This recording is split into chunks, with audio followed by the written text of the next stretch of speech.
ஐஃப்ரோ காடு மாதிரி வளர்கிறதுக்கு இந்த டிப்ஸை நீங்கள் ஃபாலோ பண்ணுங்கள். காடு மாதிரி வளரும், நல்லா அடர்த்தியாக கரு கருன்னு இருக்கும்.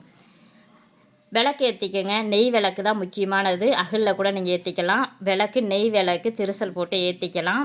ஸ்டவ்லலாம் வைக்கவே கூடாது. அதே போல் மெழுகுவத்திலே வைக்கக்கூடாது, நெய்யில் தான் வைக்கணும். வச்சுட்டு நல்லா எரிபட்டுட்டு நான் 2 பாதாம் எடுத்திருக்கேன். கத்திலே இல்லை கம்பிலே நல்லா கறி வட்ட மாதிரி நல்லா சுட்டு எடுத்துக்கலாம்.